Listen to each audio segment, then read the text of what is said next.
মেদিনীপুর হাসপাতালের ঘটনায় গতকাল সিআইডি তদন্তের নির্দেশ দিয়েছে রাজ্য সরকার। আজ মেদিনীপুর যাওয়ার কথা রয়েছে সিআইডি টিমের। 2 সিআইডি কর্তা সহ তদন্তকারীদের টিমের যাওয়ার কথা আজকে রয়েছে মেদিনীপুরে, যেটা জানতে পারা যাচ্ছে। গতকালই সিআইডি তদন্তের নির্দেশ দিয়েছিল রাজ্য সরকার, আর আজ মেদিনীপুরে যাওয়ার কথা সিআইডি টিমের।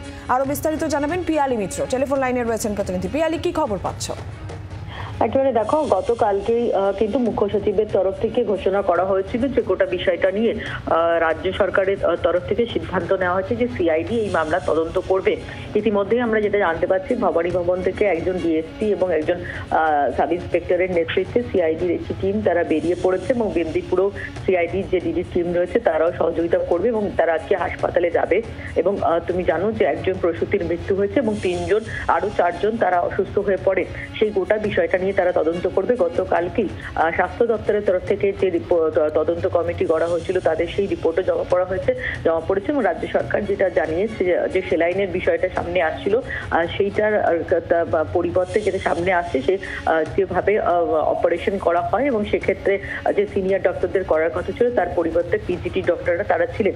ফলে ম্যানুয়াল কোনো রকম গাফিলতি হয়েছিল কিনা এবং যে সেলাইনের বিষয়টা আসছে সেই সমস্ত দিক থেকে কোনো রকম গাফিলতি হয়েছিল কিনা সমস্ত পার্টে কিন্তু সিআইডির তদন্তকারী অফিসাররা তারা তদন্ত করবে। সেই দিন রাত্রিবেলা কারা কারা হাসপাতালে উপস্থিত ছিলেন, কোন কোন মেডিসিন দেওয়া হয়েছিল এবং সেই সেলাইনগুলোকে ফরেনসিকে পাঠানো এবং কোন কোন মেডিসিন দেওয়া হয়েছিল সেগুলোর প্রপার ডেট রয়েছে কিনা এবং অপারেশন বা ট্রিটমেন্ট করার ক্ষেত্রে যে প্রোটোকল থাকে সেক্ষেত্রে যেরকম গতকালকেই বলা হয়েছে যে সিনিয়র ডক্টরের থাকার কথা, সেখানে পিজিটি স্টুডেন্টরা ছিল, সেক্ষেত্রে তারা এই অপারেশনটা করেছে, অ্যানাস্থেসিয়া করেছে, সেই জায়গা থেকে প্রোটোকল ভাঙা হয়েছিল কিনা সমস্ত একেবারে 36 ডিগ্রি অ্যাঙ্গেলে প্রত্যেকটা দিকই কিন্তু তারা খতিয়ে দেখবেন। আজকেই তারা মেদিনীপুর মেডিকেল কলেজে যাচ্ছেন বলে আমরা জানতে পারছি। ইতিমধ্যেই ভবানী ভবন থেকে একজন ডিএসপির নেতৃত্বে একটি টিম কিন্তু ইতিমধ্যেই রওনা দিয়েছে বলে জানা যাচ্ছে।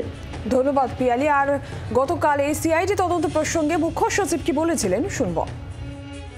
যেহেতু এটাতে আরো নেগলিজেন্সেরও পার্ট আছে এবং ডিটেইল ইনভেস্টিগেশন রিপোর্ট আসার পরে যারা রেসপন্সিবল আছেন, যারা গিলটি আছেন ওদের বিরুদ্ধে স্ট্রিক্ট অ্যাকশন নেওয়া হবে। তাছাড়া আমরা সিআইডিকেও ডাইরেকশনস দিয়েছি যাতে এই ব্যাপারে একটা ডিটেইলড ইনভেস্টিগেশন সিআইডির মাধ্যমেও করা হয়। যেহেতু যদি কোনো নেগলিজেন্স ওদের ইনভেস্টিগেশনও আসে, আমাদের পুরো যে তদন্তের রিপোর্ট আছে এটাকে সাহায্য করবে এবং আমরা ঠিক অ্যাকশনসগুলো নিতে পারবো। বাংলার আওয়াজ, বাঙালির আবেগ, জি 24 ঘন্টা।